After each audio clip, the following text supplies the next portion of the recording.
예, 안녕하십니까. 저는 한국인터넷진흥원 노동조합 위원장 장재영입니다.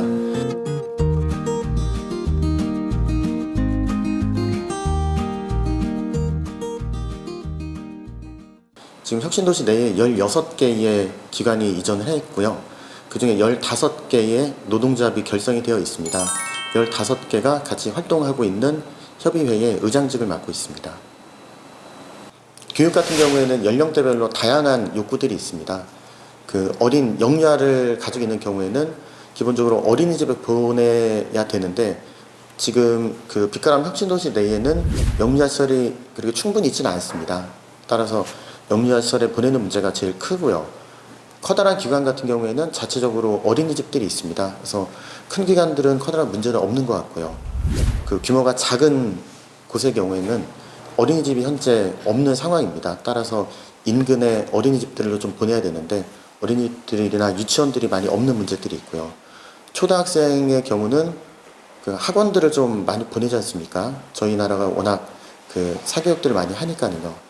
그런데 그 수도권에서 생활하다가 오신 분들이기 때문에 아무래도 그분들이 원하는 수준까지는 그 지역에서 좀 맞추기가 좀 어려운 점이 있습니다. 그리고 고등학교나 중학교 같은 경우에는 그 학생들이 기존에 배워왔던 환경들이 있기 때문에 그 수도권에서 이 나주로 내려오는 것을 좀 꺼려하시는 분들이 많이 있고요. 그러다 보니까 전체적으로 그 혁신도시 내에 중학생들이나 고등학생들을 위한 그런 학원이라든지 그런 것들이 현재 많이 부족한 상황입니다. 기본적으로 교육은 공교육이 모든 교육들을 담당을 하는 게 제일 좋고요. 우리나라 같은 경우에는 워낙 사교육들이 많이 발전이 되어 있다 보니까 교육의 상당 부분을 사교육에 의존하는 게 있습니다. 공교육 같은 경우는 선생님의 질이라든지 아니면 교육시설의 문제들이 뭐 있을 수밖에 없고요. 따라서 좀 더 공교육이 조금 더 발전이 되려면 학교 내에서 다양한 교육 프로그램이 좀 있어야 되고요. 그 영어라든지 중국어 같은 외국어들을 학교 내에서 좀 가르칠 수 있는 원어민 선생님이라든지 그런 교육 인프라들이 좀 필요한 게 사실이고요. 사교육 같은 경우는 결국엔 시장의 원리에 따라갈 수밖에 없기 때문에 그 현재 있는 학생들의 수준 내지는 있는 학생들의 수요에 따라서 조성이 될 수밖에 없습니다. 제가 바라는 게 있다면 좀 더 다양한 사교육 시설들이 좀 있었으면 하는 바람은 있습니다. 혁신도시가 만들어지는 초기에는 저희가 교육청과 많은 이야기들을 했고요.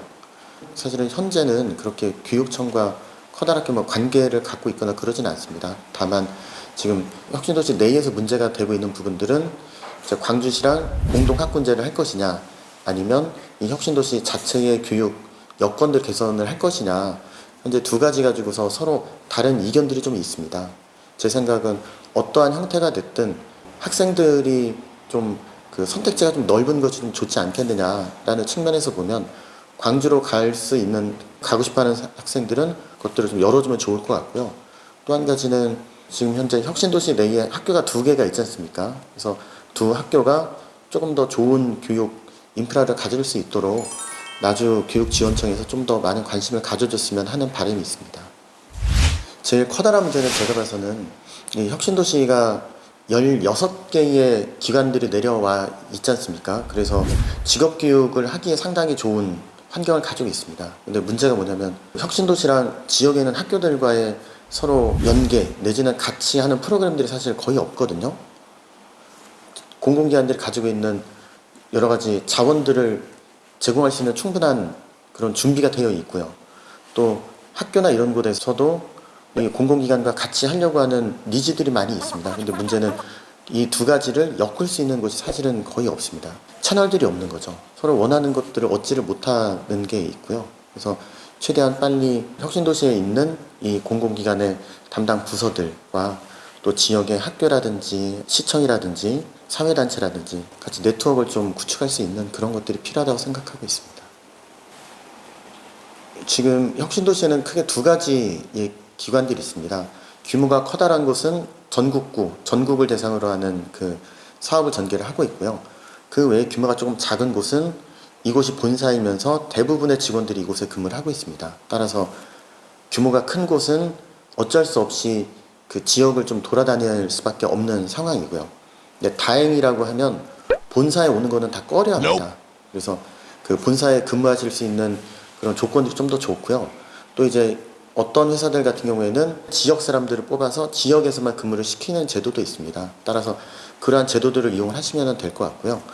또 규모가 좀 작은 곳 내지는 이곳이 본사이면서 이곳에 대부분의 그 근무자들이 있으면 특별히 다른 지역으로 이동하는 것에 대한 뭐 문제점, 어려운 점은 크게 없어 보입니다. 한전공대가 들어오면 크게 두 가지로 우리가 바라볼 수 있을 것 같습니다. 한전공대가 들어와서 이 지역에 어떠한 도움이 될 것인가 라는 것과 이 지역의 교육을 어떻게 바꿀 것인가 라는 두 가지 측면이 있을 수가 있습니다.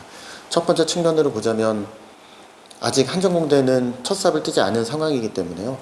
어떻게 한전공대를 만들어 갈 것인가, 특히 대학에 대해서 금전적인 그 재정적인 지원을 어느 정도 할 것인가가 제일 커다란 그 이슈가 될 것 같습니다. 그래서 지원이 많으면 당연히 좋은 교수님들이 많이 올 거고요. 그러면 당연히 연구 성과들이 많아지고 그 연구 성과들이 많으면 당연히 이 지역의 그 한전공대와 관련된 클러스터들이 당연히 조성이 될 수밖에 없습니다. 그렇게만 된다면 현재 있는 혁신도시가 지금보다 훨씬 더 인구가 많이 늘어나고요. 또 이 지역의 돈의 흐름이라든지 그런 측면에서 훨씬 원활해지기 때문에 이 지역이 더 발전을 할 수밖에 없는 상황입니다. 그리고 교육적인 측면에서 보면 약간의 그 퀘스천 마크가 달리는 게요. 여기는 대학입니다. 대학과 대학원이기 때문에 지역 할당이 있기도 쉽지 않고요. 전국에 있는 학생들을 수능 성적이든 자체적인 성적을 가지고 뽑기 때문에 이 지역에 있는 학생들이 한전공대에 가는 거는 조금 어려움이 있습니다. 다만 한전공대가 있으면 한전공대에 가려고 하는 학생들이 많을 수밖에 없고요. 지금 혁신도시 내에 공공기관들이 많이 있기 때문에 많은 지역에 있는 사람들이 그냥 단순히 공부해서 좋은 회사로 가자라는 것보다는 이 지역에 좋은 공공기관들이 있고 이 지역에 있는 공공기관들을 가려면 본인들이 어떠한 것들을 준비를 하면 된다 해서 좀 더 구체적으로 계획을 세우는 사람들이 많이 있을 거고요.